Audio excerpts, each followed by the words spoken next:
예, 중동에서의 포성이 멈췄습니다. 이제 전쟁이 끝나고 시장은 어떤 변화를 겪게 될 것인가, 어떤 섹터에 주목해 봐야 될 것인가, 이슈픽 시간에 알아보겠습니다. 네, 오늘 함께 해주실 분은 정태근 미르경제연구소 이사와 함께 이야기 나눠보겠습니다. 이사님 어서 오십시오. 네, 반갑습니다. 네, 먼저 제가 골라온 이슈입니다. 당연히 미국과 이란 전쟁 종료에 관한 이야기를 하게 되겠죠. 미국과 파키스탄이 미국 이란 간 종전 협상 타결 소식을 전했고요. 19일 스위스에서 미국과 이란 간 종전 양해각서 서명이 예고된 상태입니다. 트럼프 대통령은 자신의 SNS를 통해서 호르무즈 해협의 통행료 없는 개방을 전적으로 승인한다고 전했고요. 그런 반면 이란은 인정하면서도 미국과의 MOU 체결, 이번 체결이 미국과의 관계 회복을 의미하는 것은 아니다. 또 이렇게 뒤끝은 보이긴 했는데 어쨌든 간에 서명 과정으로 가는 단계가 맞습니다. 예, 106일 만에 이제 전쟁이 종결 수순으로 가면서 오늘 뭐 시장 전체적으로도 오릅니다만 유가가 급락하고 지금 보면 시간에서는 80불 정도 가더라고요. WTI가 77단위로의 변화도 좀 기대가 되는 상황인데 정유, 화학, 항공주 오늘 강세입니다. 전쟁 종결, 유가 급락에 따른 수혜주 전략은요? 네. 일단은 전쟁이 끝나게 되면서 말씀하셨듯이 이제 재건뿐만 아니라 이제 화학이란지 그리고 이제 항공 쪽도 강세를 보이고 있는 그런 상황인데요. 일단은 결론부터 말씀을 드리면 단기 변동성으로 그러니까 이란 이슈로만 좀 활용을 하자라고 좀 말씀을 좀 드려보고 싶습니다. 왜냐하면은 잘 아시겠지만 이게 결국 이제 화학 쪽 같은 경우는 공급과 수요적인 측면을 말씀을 좀 안 드릴 수가 없거든요. 무슨 얘기냐면은 지금 유가가 내려가게 되면서 전쟁이 끝이 나게 되면서 이전과 과거 제가 유가가 이제 수요가 증가하면서 이제 상승했던 기억이 2007년도 이제 밖에 기억이 나진 않거든요. 그 뒤에부터 보게 되면 이제 공급적인 이슈가 좀 많이 반영이 되게 되면서 물론 차오증 상세 때 뭐 상승이 나오긴 했지만 그럼에도 불구하고 유가 시장이 아무래도 이제 수요적인 측면보다는 공급적인 이슈로 이제 상승이 나왔던 부분들이 있기 때문에 그런 점을 감안해 보게 된다라면은 수요적 앞으로 이제 수요가 기하급수적으로 늘어나게 된다. 반도체처럼 늘어나게 된다. 뭐 그렇게 된다라면 얘기가 달라지겠지만 유가는 내려가겠지만은 그럼에도 불구하고 수요는 그대로 예전이나 지금이나 그래도 그대로라는 점을 감안해 보게 된다라면은 일단 단기 변동성으로 보는 게 맞다라고 생각을 하고 있고요. 그리고 이제 화학이란지 정유뿐만 아니라 뭐 항공 쪽도 오늘 강세를 보이고 있는데 요것도 이제 아시겠지만 유가가 내려가게 되면은 원가 절감적인 측면이 있지 않겠습니까? 그런데 이것도 수요적인 측면에서 말씀드릴 수밖에 없는 부분들이 유가가 내려간다고 해서 물론 유가가 내려가게 되면 이전보다는 항공 수요는 분명히 있을 겁니다. 그런데 그럼에도 불구하고 뭐 아웃바운드의 수요가 뭐 기하급수로 늘어날 것인가 그건 좀 아닐 가능성이 높다라 판단하고 있습니다. 그리고 아시겠지만 소비주 관련된 부분들 같은 경우도 아웃바운드보다는 외국인의 인바운드에 좀 반응을 하고 있는 소비자가 더 많기 때문에 그런 관점에서 보게 되면은 이란 이슈로 인한 어떤 단기 변동성 이런 관점에서 대응을 좀 하셨으면 좋겠다라고 말씀 좀 드려보고 싶습니다. 네, 그리고 종전에 대한 기대감에 따라서 오늘 조선 쪽도 강한 흐름을 나타내고 있거든요. 그런데 조선이 강한 거는 이 기대감뿐만이 아니라 방산이랑도 묶여서 강한 건지 우선 조선에 대한 모멘텀만 보게 된다면 하반기에는 발주, 선가 기대감도 있거든요. 조선 방산 중에서는 어떤 쪽이 리드할 종목으로 부각이 될 수 있을까요? 조선은 일단 다 봐야 될 것 같은데 이슈에 따라서 좀 반응이 좀 다르게 나올 것 같아요. 무슨 얘기냐면은 그러니까 뭐 방산 쪽을 보게 되면은 이제 현대중공업이라든지 그리고 하나오션, H중공업 이런 것들이 아마 강한 반응이 나올 것 같고요. 그리고 뭐 LNG 이슈가 나오게 되면 또 삼성중공업이 또 그 자리를 채울 가능성이 높기 때문에 조선주 내에서 이슈에 따라서 좀 대응을 하시는 게 좀 좋지 않을까라고 말씀드려보고 싶습니다. 근데 오늘은 HD 현대중공업 그리고 하나오션, HJ중공업이 강세를 보이고 있기 때문에 얘네들이 왜 강세를 보이냐에 대해서 좀 한번 체크를 좀 해봤는데 이게 아무래도 이제 18일 날 대미투자 특별법이 이제 시행이 되게 되거든요. 그러면서 한미전략투자공사가 출범이 예정이 돼 있는 상황입니다. 그러다 보니까 아마 이제 대미투자 특별법 관련돼 가지고 이제 마스가 이슈가 좀 반영이 되는 게 아닌가 좀 봐야 될 것 같아요. 거기다가 오늘 이제 화면에 하나오션이 나오고 있는데 일단 아시겠지만 저 캐나다 쪽 보게 되면 잠수함 프로젝트 수주 이런 얘기도 있지 않습니까? 그래서 아마 이런 것들이 복합적으로 좀 작용이 되게 되면서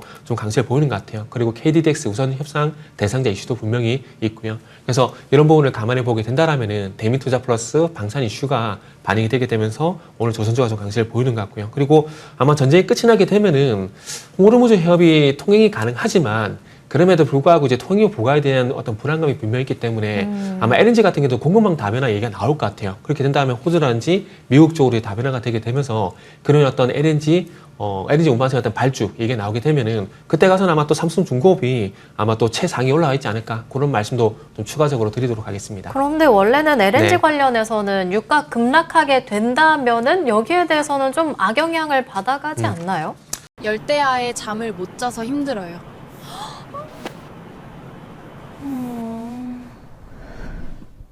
열대야 필수품 루나쿨 냉감 이불. 네, 그렇죠. 가격이 내려가는 게 뭐 판매하는 입장에서 좋은 건 아니에요. 좋은 건 아닌데 중요한 것은 아까 그 화학에서 말씀드렸듯이 수요가 있느냐 없느냐 그 부분을 좀 봐야 되거든요. 근데 지금 아시겠지만 걸프만 해역 쪽에 이제 미국 쪽에 LNG를 바닥에 어떤 운반선에 줄 서 있는 어떤 그런 사진도 그래픽도 많이 보고 했는데 그런 얘기를 제가 많이 드리자면은 LNG는 가격이 내려간다고 하더라도 지금 수요가 너무나 많은 그런 상황들입니다. 그리고 지금 이제 화면 보시면 이제 호르무즈 협약에 통과하는 화면도 나오고 있는데 그리고 중요한 것은 북미 쪽에 LNG 가격이 상당히 높아요.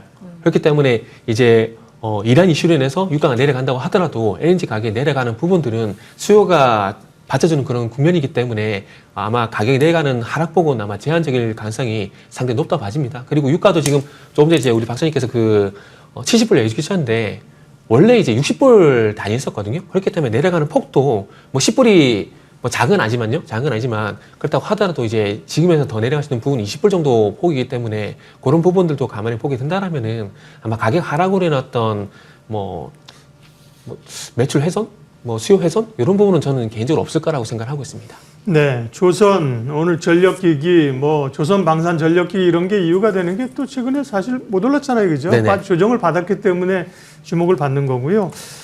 재건주가 이제 전쟁이 끝나면 와 오늘 건설주들 폭등하겠구나 생각했는데 물론 삼성 E&A 옛날 삼성 엔지니어링이죠 11% 오르고 재건주도 뭐 HD 건설기 같은 경우가 10% 강하긴 합니다만 전체적으로 엄청 뜨겁다 이런 건 네네. 아니고 음봉을 만들고 있어요. 재건주는 어떻게 해야 돼요? 예.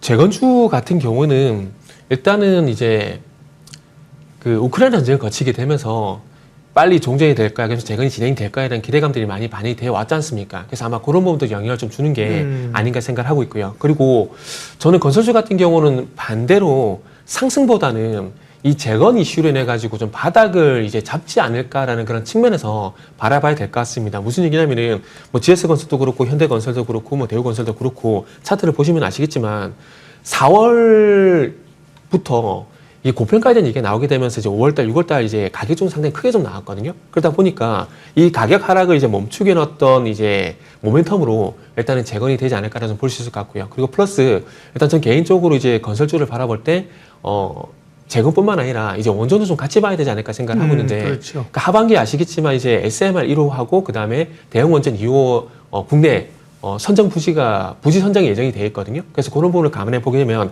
재건과 이 SMR 부지 선정 이런 이슈들이 최근에 어떤 가격 하락을 막아주는 요인들로 좀 작용이 되지 않을까 저는 그런 요인들로 좀 보고 있습니다. 좋은 포인트시네요. 이제 원전 관련해서는 이제 현대건설이 건설주가 오늘 네네. 주목받았고요. 삼성물산이 건설 부분이 있잖아요. 오늘 네네. 삼성물산 오르는 것도 그런 요인들이 포함되어 있을 거예요. 예. 다음은 정태근 이사님이 골라오신 이슈를 좀 볼게요. 희정 앵커 소개해 주십시오. 네, 흑자까지는 2년이 남은 상황이다.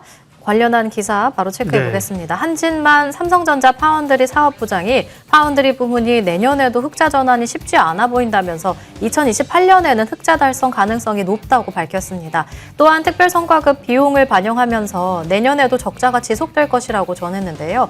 올해 1분기 기준 TSMC와 삼성전자 간의 파운드리 시장 점유율 격차는 지난해 59.9%포인트에서 올해 65.8%포인트로 벌어지게 됐습니다. 예, 역시 대외 리스크가 이제 제거되니까 삼성전자 하이닉스 반도체 네. 투톱을 중심으로 해서 시장이 치고 나가는 상황인데요.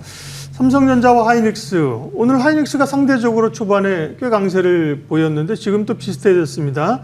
삼전 닉스가 좋으냐 아니냐 이게 이제 이런 질문은 의미가 없는 것 같고 앞으로 이제 두 회사 각각의 관전 포인트를 좀 알려주세요. 네. 관전 포인트는 아무래도 이제 ETF 리밸런싱이라고 좀 말씀을 드려야 될 것 같아요. 아시겠지만은 지금 메모리 업황 좋은 거는 많은 전문가분들하고 이제 나와서 말씀해 주셨기 때문에 네. 논의를 하고 그러면 이 좋은 것을 계속 끌고 가게 되면서 이제 중요한 것은 2분기 실적도 잘 나오게 될 거거든요. 근데 좋은 게 너무 많은 상황들 속에서 이 이슈가 반영이 되게 되면 주가가 좀 많이 상승이 나왔고 주가가 많이 상승이 나오다 보니까 각 ETF 내에서 이제 그 비중 때문에 불가피하게 나오는 그 ETF 리밸런싱이 저는 개인적으로 좀 발목을 잡고 있다고 좀 생각을 하고 있거든요. 그렇기 때문에 아마 추세는 계속해서 우상향이 될 건데 당일 등락폭을 보게 되면은 아마 이런 리밸런싱에 약간 이제 발목이 잡히게 되면서 아마 조금 이제 장중 변동성은 좀 감안을 해야 되지 않을까라고 생각을 하고 있습니다. 하지만 그럼에도 불구하고 최근에 이제 그 개인들이 반도체가 포함이 되는 이제 그 섹터의 레버리지 같은 경우 계속 매도가 나오고 있는 그런 상황인데 이 매도가 나오게 되면서 이제 수급적인 부분들이 앞으로는 좀 호전이 전 될 거라고 좀 생각을 하고 있습니다. 그리고 최근에 어쨌든 주가 좀 일시적으로 좀 주춤해지게 되면서 이런 부분들도 ETF의 어떤 비중 부담을 좀 덜어낼 수 있을 만한 그런 요인들로도 저는 개인적으로 좀 작용이 됐을 거라고 좀 판단이 들고 있고요. 그리고 지금 3전 닉스에 대한 어떤 외국인의 비중이 역대 이제 최저라고 이게 나오고 있습니다. 그래서 그런 부분도 감안해 보게 된다라면은 아마 지난주 금요일 그리고 오늘 외국인의 매수가 들어오는 부분들이 아마 ETF 리밸런싱 플러스 이제 역대 최저 수준 내려간 외국인의 비중 아마 이런 영향으로 인해서 아마 유입이 좀 되는 게 아닌가라고 생각을 하고 있습니다. 그래서 만기일이 지나고 난 데만 이틀 정도는 ETF 리밸런싱의 어떤 주의가 좀 필요한 부분이 있기 때문에 아마 그런 부분들이 좀 해소가 되게 되면은 아마 조금 이제 안정적인 우상이 나오지 않을까 생각을 하고 있고요. 그렇게 본다라면은 아마 앞으로 2분기 실적 다음 주 이제 마이크론의 실적이 발표가 예정이 되어 있는 그런 상황인데 아마 좋게 나올 거라 생각을 하고 있습니다. 그리고 이제 다음 분기에는 전망치가 어떻게 나올지가 좀 관건인데 아마 그런 부분이 좋게 나오게 되면은 실적 모멘텀이 삼성전자 쪽으로 이어지게 되면서 아마 삼성전자도 그렇고 하이닉스도 그렇고 아마 40만 원 또 300만 원 어떤 도전을 하지 않을까라고 지금 현재 판단하고 있습니다. 40만 원과 네. 300만 원 도전해보자 말씀해 주셨고요. 오늘 소부장단이 전반적으로 다 강한 건 아닌데 역시나 대장의 전기노텍은 또 강한 흐름을 나타냅니다. 삼성 전기만 본다면 무라타에서 목표가 상향 조정 영향 분명히 받았을 거고요. 양산 소식도 있고 LG노텍이 또 같이 가는 걸 보면은 기판에 대한 기대감이 살아있구나 싶거든요. 전기노텍 중에서는 또 어디가 더 매력적이라고 보실까요? 이거는 대장을 선택한다는 관점에서 보기에는 삼성전기를 봐야 되지 않을까 좀 생각을 하고 있습니다. 삼성전기가 이제 조금 오늘 11% 정도 이제 강세를 보이고 있는 상황인데 제가 조금 전에 삼성닉스 말씀드리면서 ETF 리밸런싱 말씀드렸잖아요. 거기에 좀 이제 가장 피해를 본 게 삼성전기다라고 좀 보시면 될 것 같습니다.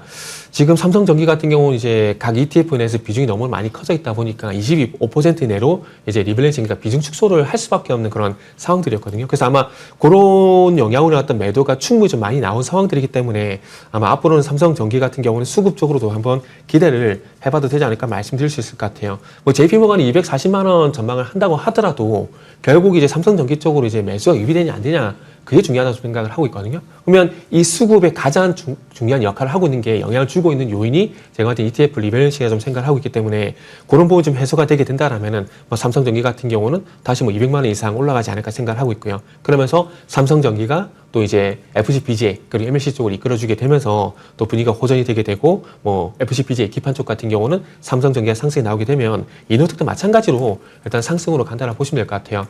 삼성전기가 빠지는데 이노텍이 왜 같이 빠지냐 이렇게 여쭤보는 분들 간간히 좀 계시거든요. 이게 왜 그러냐면 삼성전기가 포함이 되어 있는 ETF 내에서 삼성전기에 매도를 해야 되는데 이 매도를 할 수 있는 그 수량이 만약에 조금 이제 문제가 생기게 되면은 다른 종목들 쪽으로 매도가 나올 수밖에 없어요. 그걸 통해서 ETF 괴리율을 줄일 수밖에 없거든요. 그래서 결국 이제 좀 복잡한 얘기가 어려운 얘기가 될 수 있는데 결국 ETF 리밸런싱 그리고 ETF 가격이 좀 많이 올라가게 되면서 그 괴리율을 축소하는 과정들 속에서 ETF 내에서 다른 종목들도 불가피하게 매도를 좀 해야 되는 부분들이 있습니다. 그러다 보니까 같이 이제 조금 영향을 받는다 보시면 될 것 같은데요. 그러다 보니까 이제 삼성전기가 올라가게 되면 이노텍도 같이 올라가게 되고 삼성전기가 빠지게 되면은 이노텍도 같이 빠진 현상이 그런 연유 때문에 발생이 된다라고 이해를 하시면 될 것 같습니다. 예. 소부장 가운데서는 최근에 장비주가 네. 발군으로 강했는데 오늘은 장비주 가운데서는 명암이 좀 엇갈립니다. HPSP는 22% 상승이고요. 그리고 테크임도 9%인데 여타 또 다른 소부장 장비주들은 또 급락하는 종목도 굉장히 많아요. 오늘의 이 주가의 희비가 엇갈리는 거 어떻게 해석해야 되는지 또 소부장 가운데 관심주도 있으면 알려주세요. 네. 그 소부장 내에서 이제 엇갈리는 부분들은 네. 이슈에 따라 반응을 하다 보니까 이런 현상이 좀 나오는 것 같아요. 무슨 얘기냐면은 조금 전에 이제 박사님께서 말씀하셨지만 전공종 쪽에 좀 말씀하셨는데 아시겠지만은 이 전공종 쪽에 증착 장비가 지난주까지 상대적으로 강했었거든요. 근데 어떤 이슈가 있었냐면 아시겠지만 SK하이닉스가 앞으로 2배 정도 증산한다는 얘기가 있었지 않습니까? 네. 그 이슈에 반응을 하게 되면서 그쪽이 강했었고 그 주 후반으로 가게 되면서 또 이제 삼성전자가 또 구글 쪽에 수주를 받는 얘기 나오게 되면서 그와 관련돼 가지고 이제 소재 쪽이 또 강세를 보이고 있는데 이걸 왜 말씀드리냐면은 서두에 말씀드렸듯이 반드시 소부장은 뭐 어느 게 안 좋다라는 것이 아니라 소부장 내에서 이슈에 따라서 후공종으로 갔다가 전공종 갔다가 뭐 장기 쪽 갔다가 재료 갔다가 이런 식으로 순환매가 발생이 된다고 보시면 될 것 같습니다. 그렇기 때문에 어찌 보면은 뭐 증착 장비 쪽 같은 경우에 좀 조정이 나오고 있지만 뭐 조정이 나오게 된다라면은 매수 기회라고 생각을 하고 있고요. 그래서 오늘은 장비 쪽 말고 이제 개인적으로 이제 소재 쪽을 좀 준비를 했는데 원익 QNC라는 종목을 네. 오늘은 탑픽으로 한번 제시를 좀 해보도록 하겠습니다. 그 삼성전자의 이제 구글 수주 얘기가 나오게 되면서 요 종목이 지난주 금요일 좀 강하게 반응을 했는데요. 원익 QNC 같은 경우는 이제 쿼츠웨어라 그래가지고 이제 웨이퍼 외부에 이제 그 유리 링인데 이게 웨이퍼의 불순물을 이제 제거해주는 역할을 한다고 합니다. 그래서 그걸 이게 소모성 부품인데 요걸 이제 만들고 있거든요. 근데 지금 이제 원익 QNC 같은 경우는 한국 공장이 있고 이제 대만 공장인데 한국 공장 같은 경우는 잘 아시겠지만은 삼성전자 쪽으로 전량 다 들어가고 있는 그런 상황입니다. 그러다 보니까 이제 삼성전자가 이제 전환 투자를 진행하게 되면서 일시적인 어떤 생산량을 늘리게 되고 그리고 파운드리 쪽 같은 경우도 뭐 테슬라여서 구글까지 수주를 받게 되면서 앞으로 공장 가동이 증가하게 되고 그러면 거기에 들어가게 되는 이 쿼츠웨어에 대한 수요는 당연히 증가할 수밖에 없습니다. 그러다 보니까 지금 한국 공장도 그렇고 대만 공장도 그렇고 이제 풀 가동 상태라고 보시면 되거든요. 거기다가 이제 이 수요가 증가를 하다 보니까 구미 쪽에 증설도 이제 예정이 되어 있는 상황입니다. 그래서 증설도 완료가 되게 되면은 이게 전부 이제 또 매출이 잡힐 예정이기 때문에 앞으로 실적도 기대가 되는 부분들이 있다라는 점 참고해서 말씀드리고요. 그리고 이제 차트적으로 보게 된다라면은 이제 지난주 금요일 날 저는 개인적으로 전고점이 한 4만 원대라 생각을 하고 있는데 거래량을 이제 동반해서 전고점이 돌파가 된 상황이기 때문에 지금 가격권에서는 신고가 대응을 하는 게 맞다고 좀 판단했습니다. 그래서 그런 연유로 준비를 했고요. 목표가는 5만 원 제시하고 싶고요. 손절가 같은 경우는 3만 9천 원 정도 제시해 보도록 하겠습니다. 신고가 대응으로 원익 QNC 목표 주가 5만 원까지 대응해 보도록 하겠습니다. 저희 두 번째 반도체 이슈 이렇게 정리해 보도록 하겠고요. 세 번째는 로봇과 현대차 그룹 관련한 이슈로 넘어가 보겠습니다. 아틀라스가 캐리를 한다? KB증권이 보스턴 다이내믹스가 2035년 글로벌 휴머노이드 시장이 15%를 차지할 것으로 예상을 했고요. 특히 고가의 산업용 휴머노이드의 경우에는 시장 점유율 60%를 기록할 것으로 내다봤습니다. 지난달에 처음 공개된 양산형 아틀라스는 탁월한 힘과 전신 제어 능력을 보여줬고요. 휴머노이드 상용화의 필수인 보편 지능을 확보하는 데도 성과를 내고 있는 것으로 보여졌습니다. 우선은 외국인이 25거래일 만에 매수로 전환이 나왔는데 이틀 동안 담아가는데 그중에서 현대차 정말 많이 담아가고 있고 기관도 많이 담아가고 있거든요. 보스턴 다이내믹스에 대한 영향이라고 봐야 되는 건지 근데 사실 이에 대한 부분은 새로운 이슈는 아닐 텐데 그러면 수급 때문에 강한 건지 현대차 그룹주 전반적으로 어떻게 보시는지 그 안에 대장주도 궁금하고 네. 저희 이렇게 현대차와 항상 같이 볼 때는 LG전자와도 비교를 하잖아요. LG전자 급등에 대한 또 분석은 어떻게 보시는지 단기 조정은 마무리됐다고 보실까요? 일단은 둘 다 로봇 모멘텀이긴 한데 조금은 좀 달리 봐야 되지 않을까라고 좀 생각 좀 하고 있거든요. 현대차 같은 경우는 일단은 개인적으로 물론 로봇 모멘텀이 있는 건 사실이지만 그럼에도 불구하고 오늘 시장 상승과 그리고 리포트 효과지 않나라고 좀 생각을 하고 있습니다. 일단 아틀라스 관련돼 가지고 이제 많은 모멘텀이 있긴 한데 근데 그럼에도 불구하고 이제 현대차와 이제 LG전자를 좀 달리 보고 있는 이유가 이제 보스턴 다이내믹스 같은 경우도 이제 IPO 기대감이 제가 봤을 땐 또 반영이 될 가능성이 높다는 판단을 하고 있거든요. 지금 스페이스X가 흥행을 하고 있는 그런 상황들이고, 엔트로피 그리고 뭐 아시겠지만 이제 오픈AI 같은 이런 기업들이 그 IPO를 준비를 하고 있는 그런 상황들인데 그 속에서 이제 보스턴 다이내믹스도 마찬가지 준비를 하게 되면서 이번에 스페이스X 어떤 흥행이 이루어지게 되면서 이제 보선 다이내믹스 같은 경우도 그런 부분들이 일단 좀 개인적으로 반영이 되게 되면서 좀 상승이 나오는 것이 아닌가 생각을 하고 있고요. 그런 기대감들을 한번 이제 반영해서 보게 된다라면은 아마 다시 한번 시장의 어떤 상승과 동반해서 뭐 70만 원대를 다시 돌파하지 않을까라는 그런 판단을 좀 하고 있습니다. 원조의 어떤 그 로봇 밸류 기업은 현대차기 때문에 뭐 그렇게 말씀드린다고 보시면 될 것 같고요. LG전자 같은 경우는 이제 그동안의 어떤 가격 조정에서 이제 좀 뭐 바닥을 좀 다져간다? 라고 좀 말씀드려야 될 것 같아요. 왜냐하면은 그 최근에 LG전자 같은 경우는 상한가 나온 날이 5월 29일이거든요. 그날을 보게 되면 25만 원대에서 급등이 나고 난 다음에 지금 결국 그 상승의 출발선까지 내려온 그런 상황이라고 보시면 될 것 같아요. 그러다 보니까 둘 다 로봇 이슈가 있긴 하지만은 그럼에도 불구하고 LG전자 같은 경우는 차트적인 부분들, 수급적인 부분들로 개인적으로 좀 해석을 하는 게 좋겠다라고 좀 말씀을 좀 드리고 싶습니다. 네, 로보틱스 이야기까지 하도록 하겠습니다. 오늘 이슈픽 정태근 미르경제연구소 이사 함께했습니다. 말씀 고맙습니다. 네, 감사합니다.